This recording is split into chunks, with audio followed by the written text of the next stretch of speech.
السلام علیکم ورحمۃ اللہ نحمدہ و نصلی علی رسولہ الکریم۔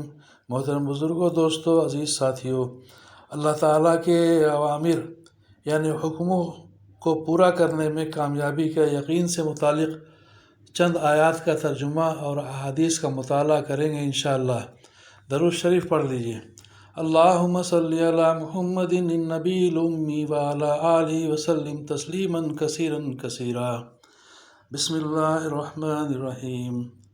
سورہ انعام کی آیت میں اللہ تعالیٰ کا ارشاد ہے، کیا انہوں نے دیکھا نہیں کہ ہم نے ان سے پہلے کتنی ہی ایسی قوموں کو ہلاک کر دیا جن کو ہم نے دنیا میں ایسی قوت دی تھی کہ تم کو وہ قوت نہیں دی۔ جسمانی قوت، مال کی فراوانی، بڑے خاندان والا ہونا، عزت کا ملنا، عمروں کا دراز ہونا، حکومتی طاقت کا ہونا وغیرہ وغیرہ، اور ہم نے ان پر خوب بارشیں برسائیں۔ ہم نے ان کے کھیت اور باغوں کے نیچے نہریں جاری کیں۔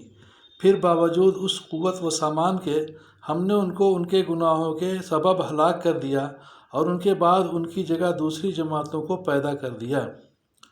سورہ کہف کی آیت میں اللہ تعالیٰ کا ارشاد ہے، مال اور اولاد تو دنیا کی زندگی کی فنا ہونے والی رونق ہیں، اور اچھے اعمال جو ہمیشہ باقی رہنے والے ہیں وہ آپ کے رب کے ہاں یعنی آخرت میں ثواب کے اعتبار سے بھی 1000 درجہ بہتر ہیں، اور امید لگانے کے اعتبار سے بھی 1000 درجہ بہتر ہیں۔ یعنی اچھے اعمال پر جو امیدیں وابستہ ہوتی ہیں وہ آخرت میں پوری ہوں گی اور امید سے بھی زیادہ ثواب ملے گا۔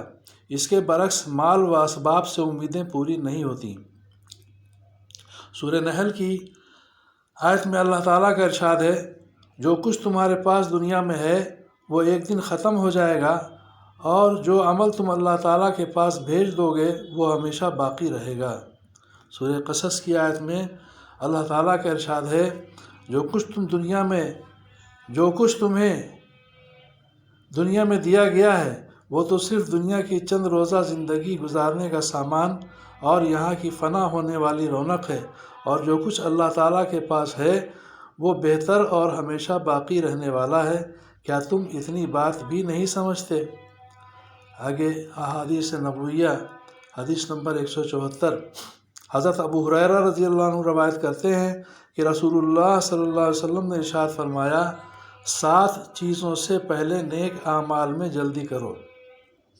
کیا تمہیں ایسی تنگ دستی کا انتظار ہے جو سب کچھ بھلا دے، یا ایسی مالداری کا جو سرکش بنا دے، یا ایسی بیماری کا جو ناکارہ کر دے، یا ایسے بڑھاپے کا جو عقل کھو دے، یا ایسی موت کا جو اچانک آ جائے کہ بعض وقت توبہ کرنے کا موقع بھی نہیں ملتا، یا دجال کا جو آنے والی چھپی ہوئی برائیوں میں بدترین برائی ہے، یا قیامت کا، قیامت تو بڑی سخت اور بڑی کڑوی چیز ہے۔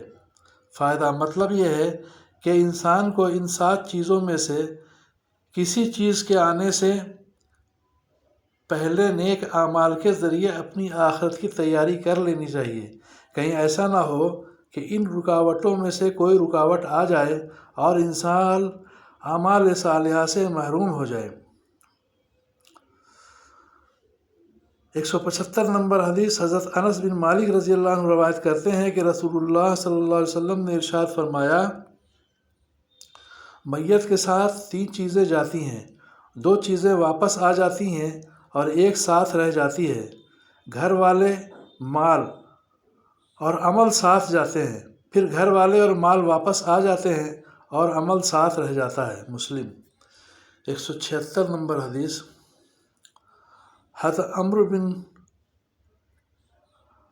عمرو رضی اللہ عنہ سے روایت ہے کہ رسول اللہ صلی اللہ علیہ وسلم نے ایک دن خطبہ دیا جس میں ارشاد فرمایا، غور سے سنو، دنیا ایک عارضی اور وقتی سودا ہے، اور اس کی کوئی قدر و قیمت نہیں ہے، اس لیے اس میں ہر اچھے برے کا حصہ ہے اور سب اس سے کھاتے ہیں۔ بلا شبہ آخرت مقررہ وقت پر آنے والی سچی حقیقت ہے، اور اس میں قدرت رکھنے والا بادشاہ فیصلہ کرے گا۔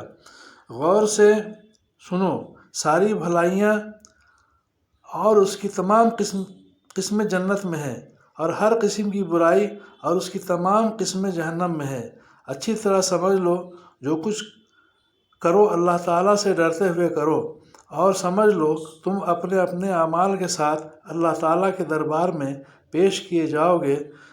جس شخص نے ذرہ برابر کوئی نیکی کی ہوگی وہ اس کو بھی دیکھ لے گا، اور جس نے ذرہ برابر برائی کی ہوگی وہ اس کو بھی دیکھ لے گا۔ اللہ تعالیٰ ہم سب کو گناہوں سے اور برائیوں سے بچنے کی توفیق عطا فرمائے، اور نیک اعمال زیادہ سے زیادہ کرنے کی توفیق عطا فرمائے، اور کہنے سننے سے زیادہ عمل کی توفیق نصیب فرمائے۔ آمین اللہم آمین۔